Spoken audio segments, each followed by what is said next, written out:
Welcome to the Bayou Bingo Fantasy Network, where you'll find everything fantasy football. From rankings, sleepers, breakouts, and everything in between, we've got you covered. Ready?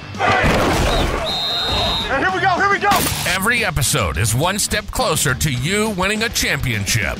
If your goal is to win, you're in the right place. Here's your host, Troy Lofton, right here on the Bayou Bingo Fantasy Network. Welcome to the unveil. Let's go! Let's go! Go!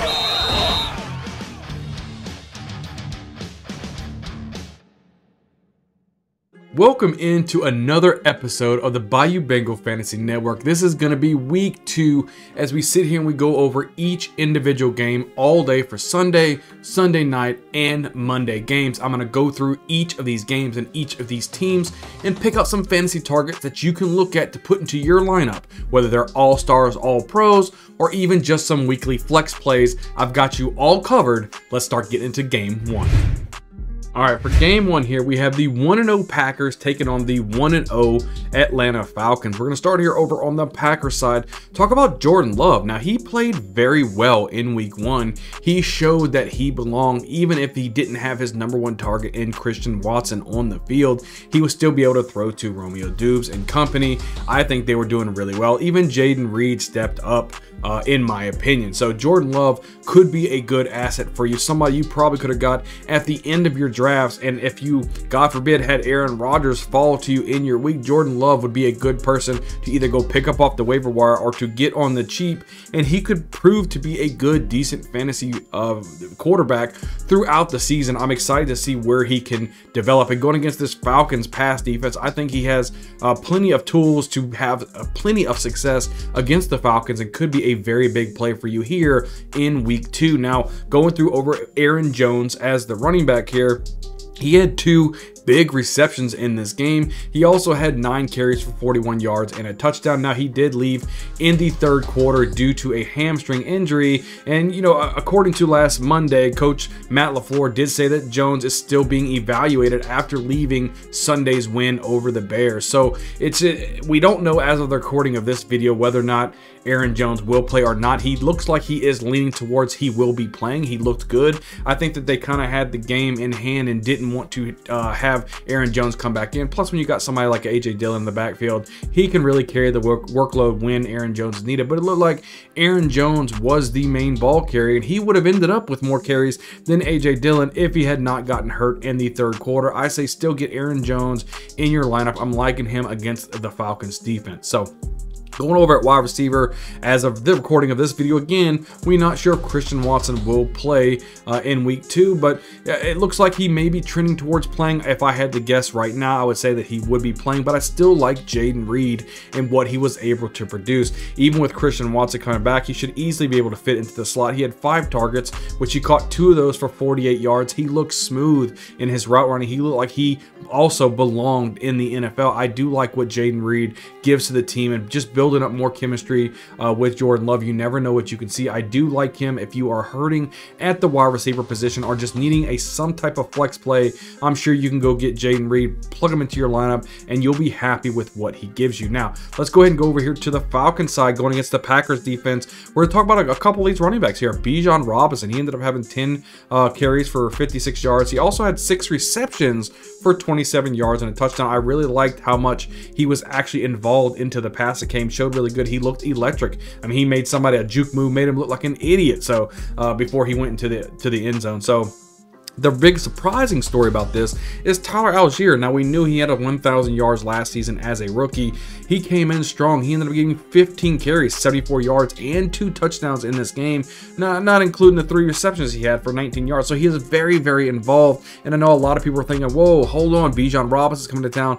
Tyler Algier is going to tank. He's not going to be worth what he's worth. No, they're giving him the ball quite a bit. They love the rushing attack. Desmond Ridder is giving them nothing at the quarterback position. They have to use the running backs. And I like both Bijan Robinson and Tyler Algier at the running back position against this Packers defense. I think that they're going to find success here in week 2. Now, I'm also going to put in here Drake London, the wide receiver here. Now, again, I hate To see Desmond Ridder there, I don't think he's a good quarterback, and I don't think he's good for fantasy, not only for himself, but his wide receivers. But with Drake London being the #1 wide receiver, yes, he only had 1 target with 0 catches in week 1. But after week 1, we don't want to overreact. Still put Drake London into your lineup, okay? I mean, he is the #1 bona fide wide receiver on this team. Mac Hollins isn't going to lead the team in catches in week 2. It's not going to happen. It cannot happen. They have to make it a decision to get Drake London the ball. I think they will do that against this Packers defense, and I think they will find some success with doing so. Drake London should still be in your lineup for week 2. Let's move on to the next game. We're going to talk about the 1-0 Raiders against the 0-1 Bills. Now, this kind of flip-flopped because at the beginning of the season, we'd have thought maybe in this matchup we'd see the 1-0 Bills versus the 0-1 Raiders, but it's the other way around. Let's start talking about the Raiders first. Talk about running back Josh Jacobs. He ended up getting a contract, so now he's back with the team. 19 carries, 48 yards. And remember, Zamir White only had 1 carry, so this was Josh Jacobs' backfield. There was nobody else receiving any type of carries. It was only Josh Jacobs running the ball. 19 carries. That is bell cow type of work. You love to see that. Make sure he's in your lineup. Talk about the couple wide receivers here. Devontae Adams, 9 targets, 6 catches for 66 yards. He did his thing. I think Jimmy Garoppolo is good enough to get these wide receivers the ball, and a good player that you can definitely put into your lineup, obviously Devontae Adams. Then the other wide receiver they got over here from the New England Patriots now with the Raiders, Jacoby Meyer. He had 10 targets. He had 9 catches for 81 yards and 2 touchdowns. Remember, he is in the concussion protocol now. Currently, as of Monday, they said that Myers is in the league's 5-step concussion protocol Monday. As long as he hits all of his points that he needs to, he should be available to play this coming up week on Sunday. If he has any snags, there's a possibility that he could sit this week. So make sure you're keeping an eye on Jacoby Myers and how he's progressing through that concussion protocol. But as of right now, he's passing what he needs to pass, getting where he needs to get. So it looks like he is on track for starting this Sunday. But I just wanted you to keep in mind, make sure you look at your lineups if you have Jacoby Meyer and make sure he's playing on Sunday, okay? So let's move over here to the Bills. We talk about first a very disappointing Bills, okay? It's quarterback Josh Allen. He was a turnover machine. He had 3 interceptions and only 36 rushing yards in week 1. That is not what we are used to this Bills offense. So we're hoping that Josh Allen doesn't regress here and turns back to the good quarterback that he is. Keep Josh Allen in your starting lineups. There's no reason to panic over 1 week. Keep all your studs in your stud positions. That's what you need to do.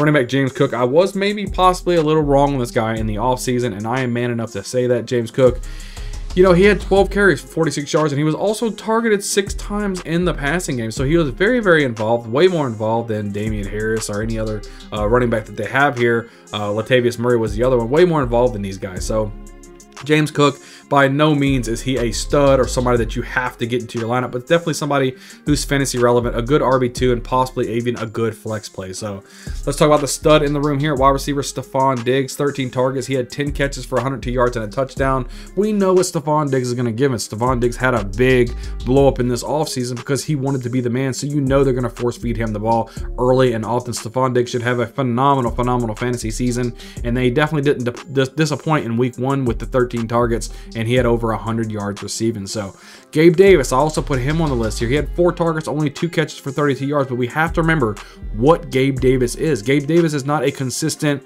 floor type of player. He's going to give you the boom weeks, right? So somebody, if you have a wide receiver 3 spot or just somebody to throw into the flex, Gabe Davis could end up with 20 points, you know, in here with a bomb touchdown. You never know. So you always got to keep Gabe Davis on your radar. Also, Dalton Kincaid, liked what he provided. 4 targets, caught all 4 targets for 26 yards. And if Josh Allen improves this week, like everybody expects him to have, I think Kincaid's numbers will improve. So that's why I have him on the list here as well. So let's go over to the next game. We're talking about the 1-0 Ravens against the 0-1 Bengals. We're going to start here with quarterback Lamar Jackson. Now, he had a very poor showing against the Texans. Let's just say they're a bad Texans team, right? We can all agree about that. He only had 169 yards passing and an interception and only 38 rushing yards. That is definitely not what we're used to for Lamar Jackson. I think he was missing Mark Andrews. Mark Andrews should be back this week to play, but Mark Andrews is looking really good in practice. You know, he had that quad injury that kept him out in week 1, but he should be back in week 2. I think he would have played. It was more precautionary. Wide receiver Zay Jones absolutely showed out. 10 targets, 9 catches for 78 yards. He was what we thought he was. Zay Flowers is nice. He's fast. He's agile. He can get the ball in his hands. He can make some things happen. Wide receiver Odell Beckham, I still have him on this list as well. 3 targets. He had 2 catches for 37 yards. I think he also gets more involved into this offense coming in against the Bengals. The Bengals definitely struggled, and I think the Ravens can capitalize that just based on how the Bengals will be playing. So just a side note here as well, J.K. Dobbins, the Ravens officially placed J.K. Dobbins on IR today due to that torn Achilles. So let's move over to the Bengals. We're talking about first Joe Burrow here. He was completely putrid in week 1. 82 yards passing for Joe Burrow. Unacceptable. He knows it's unacceptable. He will show out in week 2. He has to. He has to. I strongly believe that. Get Joe Burrow in your lineup. Don't be scared from what he puts you up in week 1. Talking about running back Joe Mixon, 13 carries, 56 yards. Also had 5 targets now in the passing game, 3 catches for 17 yards. Joe Mixon, obviously definitely a good running back to have. Nobody behind him to take any carries from him. Wide receiver Jamar Chase, 9 targets, only 5 catches for 39 yards. And wide receiver T. Higgins, 8 targets. He didn't have any catches. Big old fat goose egg. So, guys, don't be scared away from Jamar Chase. Don't be scared away from T. Higgins. These guys are great all-pro type of wide receivers. Yes, they had a bad week. It's okay. It happens. Week 2, they should get back on track. Last but not least, I do like tight end Irv Smith. 5 targets, 3 catches for 17 yards. Again, with Joe Burrow being able to throw for more than 82 passing yards, Irv Smith will be targeted a lot. He had 5 targets in this past game. He should have more targets in the next game, and he should have better production. So that's what I like from that game. Let's move it right on along to the next game. The 0-1 Seattle Seahawks taking on the 1-0 Detroit Lions. Now, we're going to start over here with the Seahawks. The quarterback, Geno Smith, only had 112 yards passing. Now, he needs to show that last season wasn't a one-year wonder, right? So this game is going to be huge for him. Going against a much improved Lions defense, I think he has something to prove. Geno Smith needs to be able to produce. He has the weapons to do that. He has no excuses. First off, we're talking about running back Kenneth Walker. He had the bulk of the carries, 12 carries, 64 yards. Charbonnet only had 3 carries for 11 yards. It looks like Charbonnet is a non-factor. I know a lot of people were scared. Charbonnet may end up getting more carries as the season goes on, but as of right now, it is Kenneth Walker's show. Don't be surprised that, Kenneth Walker did drop in the draft. Don't be surprised if Kenneth Walker starts showing out and has a solid fantasy season for you. Wide receiver DK Metcalf, 5 targets. He had 3 of those catches for 47 yards and a touchdown. And wide receiver Jackson Smith and Jigga, 5 targets. He had 3 catches for 13 yards. Tyler Lockett pretty much was irrelevant. He did get, I believe, 4 or 5 targets, and he wasn't really able to do anything with that as well. But my goal is here is that they have 3 wide receivers that are able to make a difference for Geno Smith. Geno Smith has no excuse. He needs to be throwing for more than 112 yards passing, or we're all going to start thinking he's the Geno Smith from the past of the New York Jets. So we don't want to do that. And just a side note here, Kenny McIntosh, the Seahawks placed him on IR because of a knee injury. So if you do have Kenny McIntosh, you could probably put him in your IR spot. Let's go over here with the Lions. Really liking what the Lions are showing us here. Quarterback Jared Goff played very well against the Chiefs in week 1, 253 yards passing and a touchdown. He's looking really good. He's looking like he's picking his spots. He's got good accuracy, and I think Jared Goff is a lot better quarterback than what a lot of people give him. Now we're going over this running back room here. Talking about David Montgomery, he is the absolute clear, and hear what I'm saying, the clear bell cow for this team. 21 carries, 74 yards, and a touchdown. The Jahmyr Gibbs show, because he was drafted real early, a lot of people said, well, David Montgomery's not going to be the man anymore. Well, we need to remember what David Montgomery was. He was a very good running back last season for the Chicago Bears. Coming over, he can be the man here. Jahmyr Gibbs, I think he'll probably get up more work as the season goes on, but it's David Montgomery's show right now. Jahmyr Gibbs had 7 carries for 42 yards, only 2 catches, but he didn't really play too much. Jahmyr Gibbs didn't even get on until the 3rd series, so the first 2 series was all David Montgomery. I love what I'm seeing from Montgomery. Looking at the wide receivers, Amon-Ra St. Brown, we know what this guy is. He had 9 targets, 6 catches, 71 yards, and a touchdown. Looked phenomenal. Doesn't look like a lot of people can actually cover him. He's really juking all over the field. He's looking phenomenal. And the surprise is the wide receiver Josh Reynolds. I know with Jameson Williams gone, Josh Reynolds is stepping up. 7 targets, 4 catches for 80 yards. I loved what I saw from Josh Reynolds. Get these guys in your lineups if you have them. Like I said, if you have a flex play and you need somebody, Josh Reynolds could be a very good option for you. Talking about the next game, the 0-1 Chargers taking on the 0-1 Titans. Now, starting over here with the Chargers, Justin Herbert at the quarterback position. Love what he provides. He's a touchdown type of guy. That's what he can give you. So he has a lot of the weapons going against the Titans defense that I think they can easily be able to throw all over the field on these guys. That Derek Carr had over 300 yards passing on just last week. Just think about what Justin Herbert can do. I can't wait to see him. Get him in your lineup. Be happy that you have him. Running back Austin Eckler as well. 16 carries, 117 yards, and a touchdown. Also had 5 targets in the game. Just a side note here, Coach Brandon Staley relayed that Monday Eckler is dealing with an ankle injury, so we're going to have to wait and see. As of right now of the recording of this video, he is questionable, so let's just make sure we wait and see until Sunday morning and see if he is active on the roster. Even with Austin Eckler getting 16 carries, we got to talk about Joshua Kelly also getting 16 carries. He had 16 carries for 91 yards and a touchdown. So, heaven forbid, if Austin Eckler misses this game, Joshua Kelly will be an absolute stud this week against the Titans. Even though the Titans do have a stellar run defense, I still believe Joshua Kelly could get some things done just due to the sheer volume he would receive if Eckler is out. Going over the wide receivers now, we're talking about Mike Williams, 5 targets. He had 4 catches for 45 yards. Absolutely love it. And Keenan Allen leading the way, 6 catches for 76 yards on 9 targets. You gotta love what you're seeing from these guys. And against the Titans defense, I see Herbert going ham sauce, Mike Williams going ham sauce, and Keenan Allen all going the sauce of ham. Let's go over now with the Titans, see what we have. It's called the Derrick Henry Show. The dude was phenomenal, and if they would have kept running Derrick Henry in the second half like they did in the first half, they might have even won the game against the Saints. Derrick Henry, 15 carries, 63 yards. Also had 2 catches for 58 yards. The dude is an absolute stud. I mean, year in and year out, you know what you're getting from Derrick Henry, and it is what it is. Put him in your lineup, set and forget it, and forget about him, you know? He's like a good crock pot dinner. Set it and forget it. The wide receivers here. Let's talk about DeAndre Hopkins. 13 targets. That was great. 7 catches for 65 yards. And I think he would have done even better than that. But he was blanketed by Marshawn Lattimore for most of this game. And we all know what Marshawn Lattimore can do. He can lock down receivers. He did his best he could against Hopkins. Held him to 65 yards receiving. That's great. Nick Westbrook-Ekine. 7 targets, 4 catches, and 58 yards. He was good. And I don't want to give up on Chigo yet. Okonkwo had 2 targets. He had no catches. But the Saints are pretty good, decently against the tight end. It looks like they were covering him quite well. A lot of times they either, on his targets, they throw him the ball, they would knock the ball out of the hand. So they did it. The Saints did a good job against Chigo Okonkwo. But don't take him out of your lineup just yet. If he is your starting tight end, keep him in there, give him another week, and see what he can do against the Chargers. Let's go over the next game here. We're talking about the 0-1 Chicago Bears taking on the 1-0 Tampa Bay Buccaneers. Starting over here on the Bears side, Justin Fields. You know what you're getting from Justin Fields. He had 216 yards passing, an interception, and he still had 59 yards rushing, which gave him a decent fantasy game. First off, one of his targets here, DJ Moore. He did have the 2 targets, caught both of them for 25 yards. Don't get discouraged again. Start your studs. DJ Moore is definitely a stud and should have a much better game this week against a Tampa Bay Buccaneers defense that definitely can be thrown on. So I'm looking forward to seeing what DJ Moore can do against this defense. Also, wide receiver Darnell Mooney, I had to put him on here just because of his volume. I don't necessarily like what he could provide week in and week out, but he had 7 targets, 4 catches, 53 yards, and a touchdown. You got to put him on a list for fantasy targets because he's somebody you got to start him if you have him.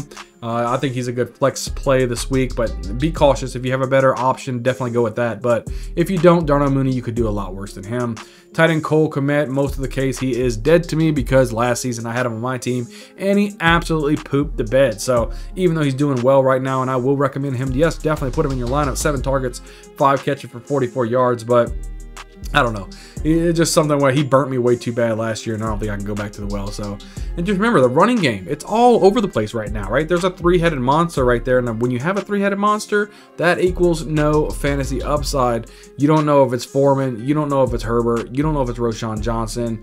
Any one of these guys can pop off at any given time, but I'm not trying to play Russian roulette, so I'm just staying away from all of these guys in the backfield. Looking at the Tampa Bay Buccaneers, not a lot that I really like from the side. Yes, they did get a win, but I just don't like what they're getting. Rashad White, the running back, 17 carries for only 39 yards. Not really liking it as well. If you get 17 carries and you only end up with 39 yards rushing, that's a problem. The guy I do like, we got to remember, Sean Tucker. He had 5 carries and looked very good in those 5 carries. If Rashad White is still this bad, it looks like Sean Tucker could be taking over that role sooner rather than later. If he's on your waiver wire, pick up Sean Tucker, keep him on your bench. You never know, between the end of the league this year, you could be having a stud at running back. Over here at the wide receiver position, Mike Evans. somebody who I've had listed many times as a bust, and yes, I still believe he is a bust for this season. I don't think he's reaching 1,000 yards receiving, but that is not here nor there. 10 targets, 6 catches for 66 yards, and a touchdown. Had a very good week 1. I like him. Get him in your lineup if you do have him. Just be cautious. When you have Baker Mayfield as your quarterback, you're not going to have consistent ups. There's going to be a lot of downs. So don't be excited with this one up that he had. It could get a lot worse. Trust me. And then Chris Godwin, 6 targets, 5 catches for 51 yards. Get these guys in your lineups. You kind of have to at this point, just based off what they can get you. So moving right along to the next game here, we're talking about the 0-1 Chiefs taking on the 1-0 Jaguars. Now, quarterback Patrick Mahomes played very well, but he clearly missed Travis Kelce, who I do believe will be back this week, but he missed him, right? The receivers, they weren't very reliable for him, and they struggled to end up losing the game. The one wide receiver that I would suggest to, again, target would be wide receiver Marcus Valdes-Scantling. I do like it. 2 targets, caught both of those for 48 yards, and he was the leading receiver. Yeah, you didn't see, I'm not misstating that. 2 catches, 48 yards, and that was the leading receiver for Patrick Mahomes.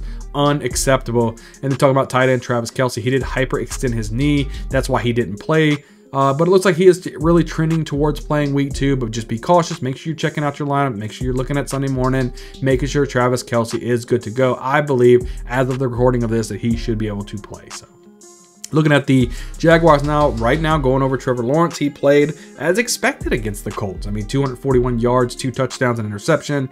He did really well, and it looked like he definitely liked having that new addition in Calvin Ridley. Like what I see there. At the running back position, Travis Etienne, 18 carries for 77 yards and a touchdown. Looked like Tank Bigsby really wasn't much of a factor for him. He got all the carries. I thought it was going to be more of a split between Travis Etienne and Tank Bigsby, but I was incorrect. Looks like Travis Etienne is giving that bell cow type of work. Love seeing him. Get him in your lineups. Calvin Ridley, like I said before, loved having this addition. 11 targets, caught 8 of them bad boys for 101 yards and 1 touchdown. Loved what he did. He's going to be a solid fantasy wide receiver for you this season.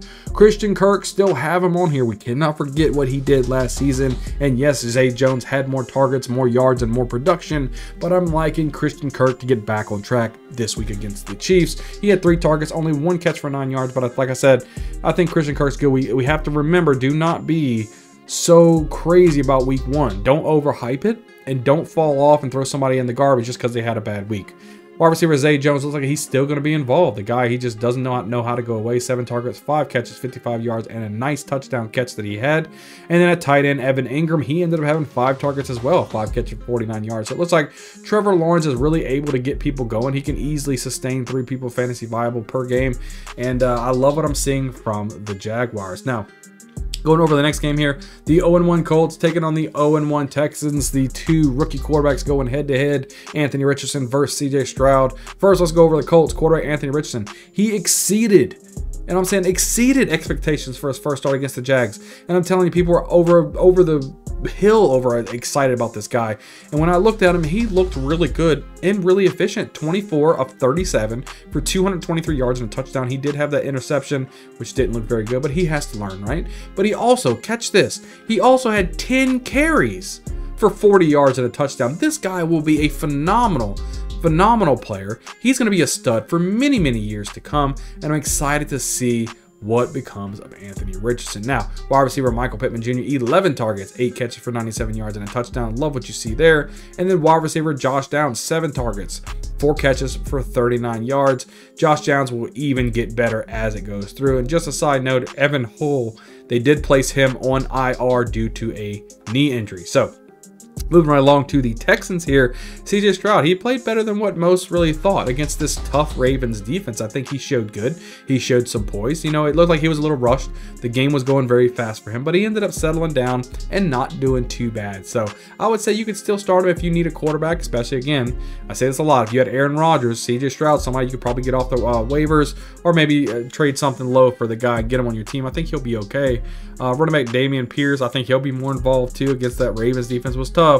I think he'll have a much better, easier time going against this Colts defense as far as the rush. He had 11 rushes for 38 yards. Nico Collins, the clear #1 wide receiver here, 11 targets. He had 6 catches for 80 yards. And I do like Dalton Schultz here, the tight end. He only had 4 targets, caught 2 for 4 yards. But just like I say all the time, rookie quarterbacks like to have safety blankets, and a lot of times on this channel, I'll tell you guys, safety blankets a lot come to the tight end position. So I think Dalton Schultz could be obviously a good play here against the Colts. Just a side note here, Robert Woods, he did have 10 targets. He had 6 catches for 57 yards, but there's just way too many mouths to feed, and Stroud's not fully developed yet. So I don't think Robert Woods is going to have another 10 targets. We got to think about it. He has Tank Dell, Noah Brown, Mike Boone, and Dalton Schultz. All of those guys last week had 4 targets. So at any given time, any of these guys can take over Woods for that secondary target role. So I wouldn't kind of chase the fire there. I think Nico Collins is safe to have those double-digit targets, but I wouldn't chase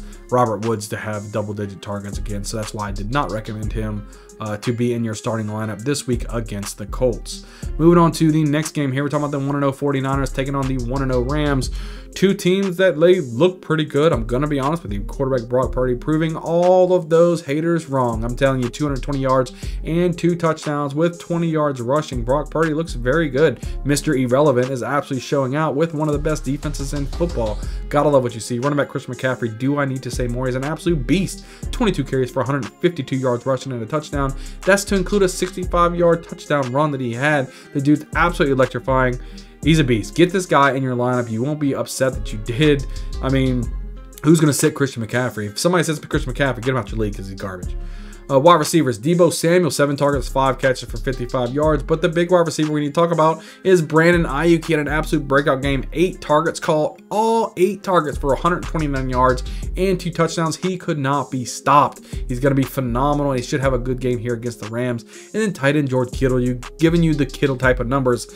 6 targets. That's great. 3 catches for 19 yards. So that's what you get out of George Kittle. We talked about this in the offseason. You're going to have games where you have 3 catches for 19 yards, and you're also going to have games where you have 6 catches for 120 yards and 16 touchdowns. So the guy's a boomer bust type of guy. You get what you get with George Kittle. Moving right along to the Rams, going against a 49ers defense who is just a stud. So I see them probably, taking a backseat as far as fantasy goes, not like they did last week. So Matthew Stafford just completely dominated the Seahawks, 334 yards passing. I don't see that happening against the 49ers defense. They're just a different animal. Cam Akers, he had 22 carries, an absolute bell cow there, but only 29 yards rushing. So he was just averaging a little over 1 yard a carry. That's not going to get it done. And he also had a touchdown. But the big question here that I have is running back Kyron Williams. He could be taken over. I'm telling you, 15 carries, 52 yards, and 2 touchdowns. He looked really good. He actually looked better than Cam Akers. So take it for what it's worth. All right, wide receiver Van Jefferson. He was barely utilized, even on 5 targets, had 4 catches for 24 yards. Obviously, the big storyline here is the Puka Nacua and Tutu Atwell. But Van Jefferson's a really good wide receiver. And I clearly have him as the #1 wide receiver right now until they can prove otherwise consistently, giving up to the other 2 guys. I still like Van Jefferson the most in this offense. Puka Nacua, I'm telling you, the dude was shifty. I said it a lot of times in my rookie highlights. I did have Puka Nacua in there, and somebody you definitely should grab, definitely as a sleeper. And he proved it. 15 targets. He had 10 catches for 119 yards. Absolutely phenomenal. And then Tutu Atwell, we know he was just a rookie just a season ago. 8 targets, 6 catches for 119 yards as well. They showed out. They did good for Matthew Stafford. I think if they can continue to develop like this, they're going to be good even without Cooper Kupp. And speaking of Cooper Kupp, Kupp was placed on IR because of that hamstring injury, so he will be out for the first 4 weeks. He should be able to come back week 5. So we'll see and keep tabs on that for you guys. So moving on to the next game, we're going to go over the 0-1 Giants taking on the 0-1 Cardinals. Talking about the Giants first, not a lot here. They were 40-0 against the Cowboys. They just looked awful. Saquon Barkley, 12 carries, 51 yards. And then Darren Waller, 5 targets, 3 catches, 36 yards. And he was the leading receiver. Yeah, I'll go ahead and say that again. 3 catches, 36 yards, and he was the leading wide receiver. They were absolutely destroyed against the Cowboys. Should have a little bit easier of a time against the Cardinals, but don't sleep on the Cardinals defense. I actually do like their team as well, but obviously you can't get any worse than what they did in week 1, so there'll definitely be options for you. Get Saquon Barkley and Darren Waller into your lineup. The Giants were just completely embarrassed by the Cowboys, and like I said, it shouldn't happen against the Cardinals. So, and just a side note too, Wan'Dale Robinson is questionable as the making of this video, so if you have him, just keep him on your tabs to check on Sunday morning, see if he's available to play. Talking about the Cardinals here, I do like a couple people from here. James Conner, the running back James Conner, 14 carries, 62 yards, looked really good. Get him into your lineup. I don't want to suggest a wide receiver to start here in the Cardinals because Joshua Dobbs is clearly not the answer at quarterback. But if you had to take a wide receiver from the Cardinals, I would still go with Marquise Brown. 5 targets, 3 catches for 28 yards. Somebody you can definitely get into your lineup, and I guess if you want to put him into flex play, it's great. But I would try to stay away from these Cardinals wide receivers because the quarterback ain't getting it done. And then tight end Zach Ertz, another guy I said earlier that somebody you guys could target as a sleeper. 10 targets. That was amazing in week 1. 6 catches for only 21 yards, but I do like the volume that he's receiving. So Zach Ertz, a tight end, you can definitely get in your lineup if you need one. So looking at the next set of games here, we got the 1-0 Jets taking on the 1-0 Cowboys. This should be a defensive battle. I believe going 2 of the top 3 defenses in the NFL besides these guys in the 49ers. So Dalvin Cook, 13 carries, 33 yards with 3 receptions and 26 yards. And most of this, all of these stats are probably going to go without Aaron Rodgers because he only played for 4 plays. So and then the biggest surprise to me was running back Breece Hall. Looked amazing. I mean, he had an 83-yard run. He just looked absolutely fantastic after his injury in his ACL. So looked really, really good. He had 10 carries for 127 yards. Ran like a stallion. Love what I see from Breece Hall. And then Garrett Wilson. Very, very disappointing with Garrett Wilson. You know, 5 targets. He had caught all 5 of those for 34 yards. An amazing, spectacular-looking touchdown. But instead of catching the balls from Aaron Rodgers, he is now catching the ball yet again from the other guy. We will not mention his name, but yeah, the El Garbo quarterback. You know. So, but just to let you know about Aaron Rodgers, he was officially diagnosed with Achilles rupture, and he's now been confirmed that Aaron Rodgers' season is over, and we all know this. It's very sad, but Zach Wilson will now be the quarterback there. Well, I wasn't supposed to speak his name, but yeah, we all know. But I don't think they're going to go out there and get another quarterback. So it looks like they're going to try to roll with Zach Wilson and see what happens. We shall see. But going against this Cowboys defense, I feel real sorry for Zach Wilson. Going up the Cowboys, though, quarterback Dak Prescott, he didn't really need to do much, right? They blew out the Giants, mostly because the defense gave it to him. So he only had 143 yards passing, but I don't blame Dak. They didn't really need to do much. So Tony Pollard's really the story here. 14 carries, 70 yards, and 2 touchdowns. Had a phenomenal game. And, of course, CeeDee Lamb, Brandon Cooks both didn't have, stellar games because they just didn't need to throw the ball. CeeDee Lamb's had 4 targets, 4 catches for 77 yards. Brandon Cooks, 4 targets, 2 catches for 22 yards. I had a couple pass interferences called on him. I saw that.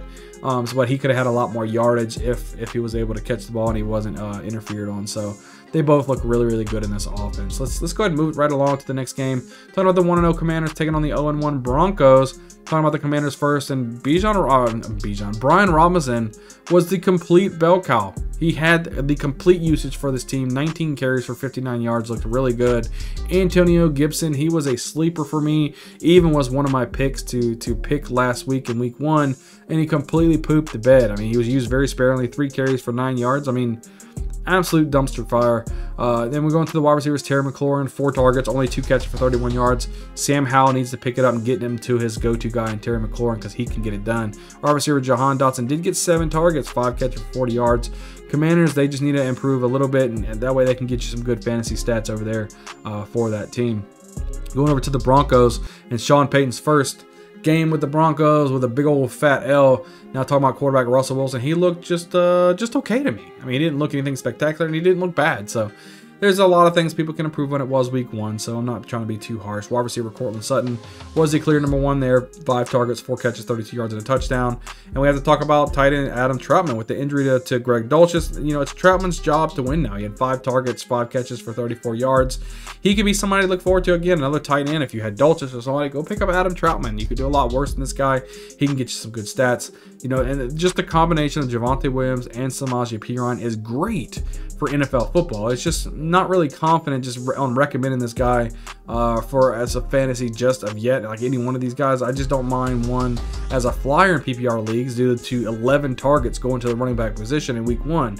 6 targets went to Javonte, 4 targets went to Samaje, and 1 went to Jaleel McLaughlin. So with having 11 targets to the running back position, obviously a flyer or a flex spot for one of these guys would be great. In most cases, you're probably starting Javonte Williams if you have him on your roster, but I'm just saying I'm not too excited about either one of these guys. And a side note, talking about Greg Dulcich, the Broncos expect Dulcich to miss multiple weeks due to that hamstring injury. So Now, let's go over to Sunday Night Football. We're talking about the 1-0 Dolphins taking on the 0-1 Patriots. Starting here at quarterback Tua Tagovailoa. He's absolutely on fire week 1. 466 yards passing with 3 touchdowns and an interception. When you got wide receivers like Tyreek Hill and Jalen Waddle, you can make things happen. I love Tua, as long as he can stay, God forbid, out of concussions. He should be a solid fantasy quarterback. The running back, we clearly have the clear #1 running back for this team, and that's Raheem Mostert. 10 carries, 37 yards, and a touchdown. Nothing to shake a stick at, but, you know, he's the #1 running back. This is mostly a passing team anyway. No one is running to the podium trying to either draft Raheem Mostert or put him in your lineup. Tyreek Hill, what can we say about this guy? We all know what he can give you. 15 targets. He caught 11 of those for 215 yards and 2 touchdowns. Freak of nature, I'm telling you. And then Jalen Waddle obviously had to take a back seat when you have Tyreek Hill going over 200 yards receiving. Still had 5 targets though, caught 4 of those for 78 yards. Still a solid fantasy producing type of game. And then we're going to talk about the Patriots as well. Quarterback Mac Jones, he did extremely well in those rainy conditions. He did against a stud defense in the Eagles. 316 yards passing with 3 touchdowns and an interception. Now, we're going to talk about running back Ramondre Stevenson. 12 carries, 25 yards, and he also had 6 receptions for 64 yards. Ezekiel Elliott had 7 carries for 29 yards, but he did have that fumble, and we all know how Bill Belichick loves people that fumbles on his team. He will bench them in a heartbeat. I think you see Ramondre Stevenson getting way more carries than Ezekiel Elliott. Not just 5 more carries. I'm talking about 10 plus more carries than Ezekiel Elliott just because of that fumble. Go over the wide receivers here. Juju Smith-Schuster, 7 targets, 4 catches for 33 yards. And then a surprise for me would be Kendrick Bourne here. 11 targets for Kendrick Bourne, 6 catches, 64 yards, and 2 touchdowns.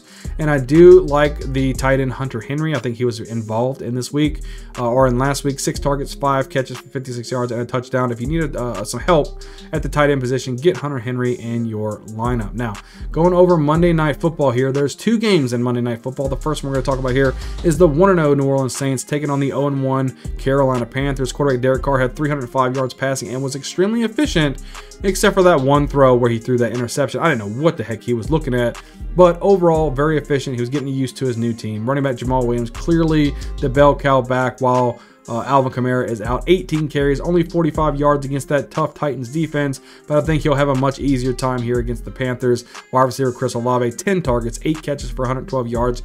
Love to see what Chris Olave gives your fantasy team. That was phenomenal. Wide receiver Michael Thomas, 8 targets, 5 catches for 61 yards. Again, another wide receiver. He's not what he was before, but he's a solid fantasy wide receiver for your team. And the surprise here is wide receiver Rashid Shaheed, 6 targets, 5 catches, 89 yards, and a touchdown. Was easily just burning defenders with his blazing speed, and he also gets kick return. So if you have special team points in your league, Rashid Shaheed not only is getting the offensive opportunities, he's also getting opportunities on special teams. Could help you out with some extra numbers there. And then tight end Jawan Johnson, 5 targets, 3 catches for 36 yards. I like Jawan Johnson. He's a good red zone, end zone type of guy. Get him into your lineup. Jawan Johnson's still going to be a stud, even though he only had 36 yards in week 1. Just to let you guys know, be on the lookout for A.J. Perry being on the active roster coming game day. I still stand by what I said in the offseason. If given the opportunity, A.T. Perry will be a big-time fantasy producer. I love A.T. Perry. I loved him in Wake Forest in his college. If given the opportunity, and the Saints are even short at wide receiver, they should give A.T. Perry plenty of opportunities. I'm hoping he gets on the field week 2. Get him in your roster before it's too late, because he's going to be a hot commodity, mark my words. Moving over here to the Panthers, running back Miles Sanders, 18 carries, 72 yards, with 4 receptions for 26 yards. Just the volume alone, I really do like. The Saints historically has a pretty decent run defense, so be careful with Miles Sanders, but if you have him, you're probably starting him anyway. And then tight end Hayden Hurst, again, another tight end that was pretty much relatively going undrafted. I've told you guys, he's a good sleeper tight end to look out for. He is clearly Bryce Young's safety blanket. 7 targets. He had 5 catches for 41 yards and a touchdown. Hayden Hurst, a really good option for you at the tight end spot. And then Chuba Hubbard, he also had 9 carries for 60 yards, but overall somebody that I would, recommend to kind of start. I wouldn't recommend to start in fantasy football unless there's an injury to Miles Sanders. So last but not least, let's go over the Monday Night Football game, talking about the 1-0 Browns taking on the 0-1 Steelers. At the quarterback position, we're talking about Deshaun Watson. He still needs to work out some of these passing kinks that he has. He threw for 154 yards and a touchdown with an interception. He also added 45 yards and a touchdown on the ground, so pretty decent fantasy day. Nick Chubb, you know what he's giving you.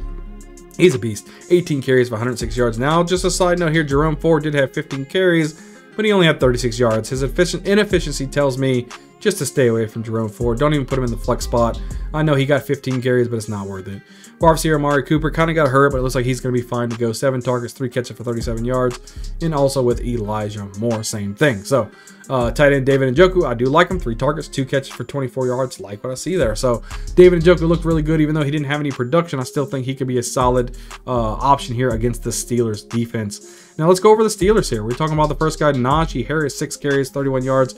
He played against the best defense in football in the 49ers last week, okay? Give him a break. Just give him a break. He only had 6 carries. They couldn't do much against him. So, Najee Harris, get him in your lineup. He'll be fine. Wide receiver George Pickens. He is now the #1 wide receiver on the team without Deontay Johnson being there. 7 targets, 5 catches for 36 yards. Also, somebody who was really involved was Allen Robinson, guys. 8 targets, 5 catches for 64 yards. Love him. So, let's talk about Deontay Johnson. Johnson, he's expected to be sidelined for up to 4 weeks with that hamstring injury. And also, injury here to Pat Freiermuth. Coach Mike Thomas said Tuesday that Freiermuth may be limited to begin week 2 prep, but he's very optimistic about the tight end's health. So it's meaning, yeah, he's limited, but he should be good to go and play. As always, thank you for watching the video. I hope some of these picks help you make the correct choice when it comes to game day. I wish all of you guys much success. I hope we can all together win a championship, and I'll see you guys next Wednesday.